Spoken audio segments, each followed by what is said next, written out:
Our last speaker, and you notice we have here a really interesting cross-section of expertise sitting at this table, and that really is a critical part of building capacity for any complete street. So I'm thrilled to have at the table with us today MoniqueDrepaul. Monique is a small business advocate, and she combines her expertise in business and marketing in working with a series of BIAs and raising the profile of those BIAs in the city. In particular, she has worked with the Fairbank Village BIA and also works with the Eglinton Way BIA. And as part of both of those BIAs, she was really a critical stakeholder as we moved through the Eglinton Connects process, because both of those BIAs are in fact impacted by this new transit infrastructure as well as by the street design. She, in fact, has lived and worked around the area, Eglinton area, for 10 years, so she also brings her personal experience as a resident of Eglinton.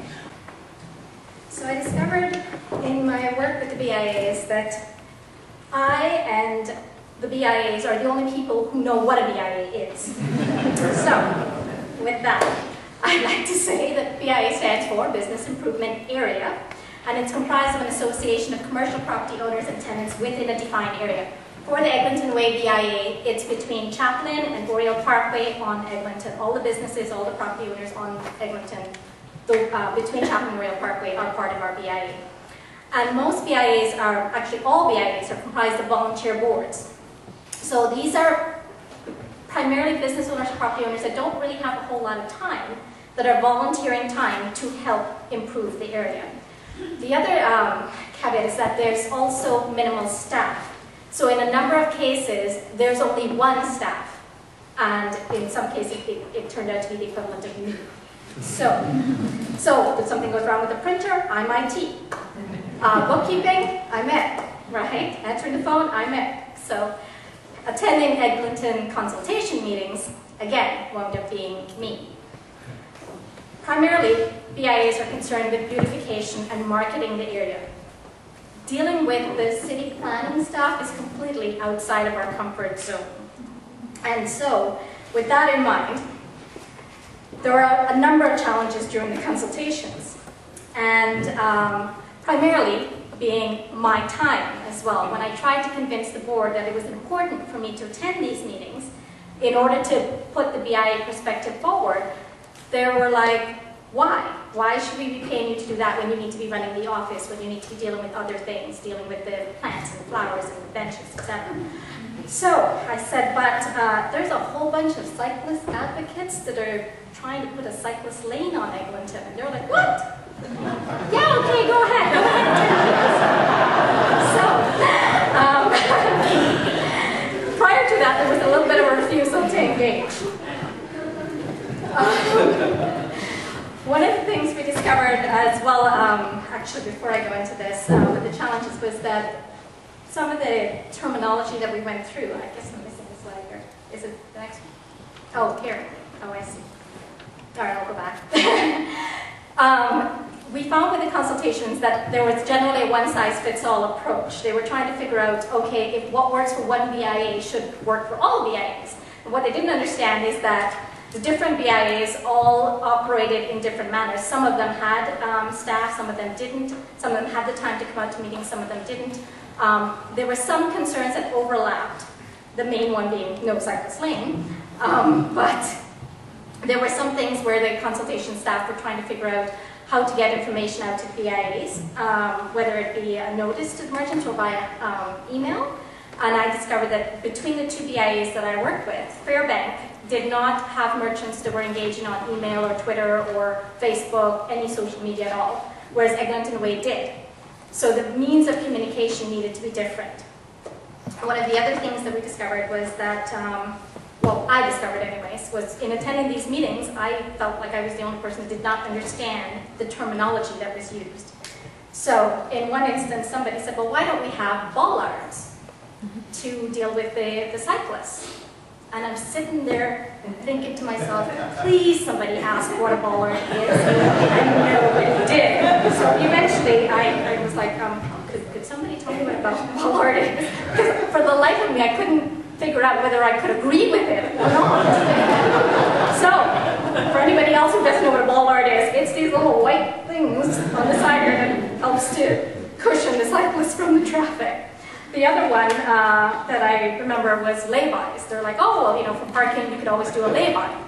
Again, I'm sitting there going, please, somebody ask what a layby is. And I was thinking to myself, am I the only person in the room who does not know these terms? I'm like, I need a glossary of terms. In fact, I believe I mentioned that in one of the meetings. I said, is there a glossary of terms somewhere in these pieces of paper here that I did not see and memorize before attending the meeting? So, laybys are apparently the little cutouts of parking. So now I know. So with a little bit of more attending the meetings, I learned a little bit more. I got a little bit stronger and more confident about putting my 2 cents worth out there. And we got into, oh, hang on, I gotta go back a second. The major concerns that the BIAs were facing. So some of it was the extent of the construction. How long was it going to take, and how was it going to affect their businesses? Things like loading and deliveries, would the cyclist lane impede that? Everything was related back to the cyclist lane. Street furniture and trees, would we lose them to a cyclist lane? The parking and the patio spaces, again, would we lose those to a cyclist lane? Everything was related back to this cyclist lane was going to cause us the most trouble of all. Then we got into things like burying the hydro wires and the fact that cyclists didn't contribute significantly to merchant sales. And so this was what for me, from a personal standpoint, I didn't quite understand the strong aversion to cyclists that both BIAs that I was representing had. I have family and friends who cycle, and you know, they were like, oh, great, cyclist lane on Eglinton, go for it. And I'm like, yeah, but the people that I work for don't want it.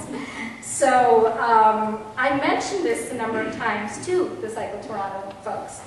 And I remember the consultation team, Alex at some point, or somebody in the room, I remember asked at one point if there was some way that they could give us all of our desires, the parking and the patio space and the street furniture and the trees and the cyclist lane.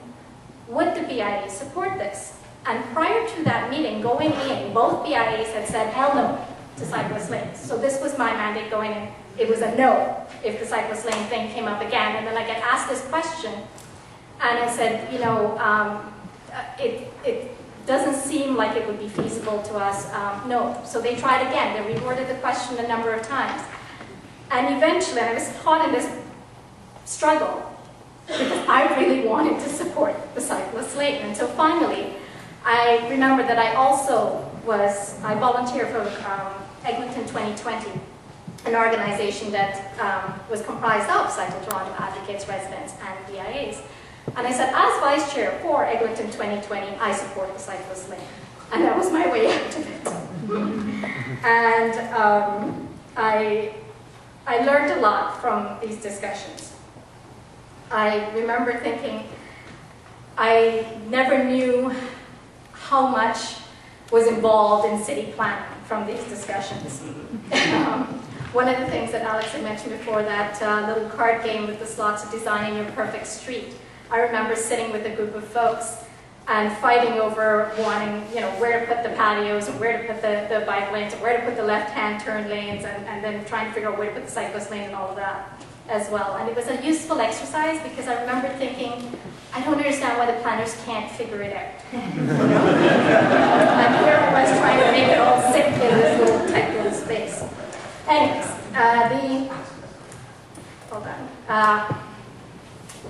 After discussing a number of discussions with Cycle Toronto, one of the things that we discovered was, and Alex had briefly touched on this, there was a meeting where they had brought the BIA representatives and the cycle advocates together in an attempt to try to get us to see eye to eye. And a young gentleman, Daniel Arancibia, did a study, and he had presented this presentation that changed everything for us. I had taken my chair to that meeting. And this is one of the slides from that presentation, and thank you, Daniel, for allowing me to use this, where it indicated that in Vancouver, the merchants that had been interviewed overestimated the number of drivers that shopped in their stores by 100%. So the estimated number was, I think, 40%, and the actual measured number was 20%. And they underestimated the share of cyclists that shopped in their stores by 50%. There also was a study done in the Toronto retail in the annex, and this was done by the TCAT folks here, where 41% of retail owners perceived drivers made up only 11 to 25% of the shoppers. And the measured figure was actually 10%. And 70% overestimated the car mode share, and 90% of patrons arrived by walking, cycling, or doing public transit. So when my chair saw these numbers, it completely changed the perspective for her. And I made a decision at that point to get a copy of the presentation. And I used that presentation with the chair's support at our next board meeting, and that is what convinced our board to get on board with this program. And I continue to give thanks to Danielle for this presentation, because it just changed everything for us. The whole thing, it was like light bulbs went off. They were like, oh, cyclists shop in our stores. Yes, they do. The other graph that Danielle had used, and I may need a little help with this one, Jared. I believe this was that folks within 0.5 kilometers would walk and shop in the area, but if you expanded the cyclist infrastructure within the street, then you would get folks cycling within a 7-kilometer range. Okay, I've seen the presentation enough times, Daniel, it seems I got that. So, for me, this was the tipping point for those of you who read Malcolm Gladwell. This was what put everything back into perspective for us. Once our BIA got on board, then Fairbank Village BIA got on board, and then York Eglinton BIA got on board. And what I did was I actually helped introduce Cycle Toronto to Mount Pleasant BIA and got them on board as well. And then when they mentioned to me that they wanted to do this great across the city, I'm like, well, why don't you get the Toronto Association of BIAs involved? And they said, would you set it up? So I did. And so now they're doing presentations for Tabia as well. So, yeah, just a little bit of stats, went a long way. And I guess we are opening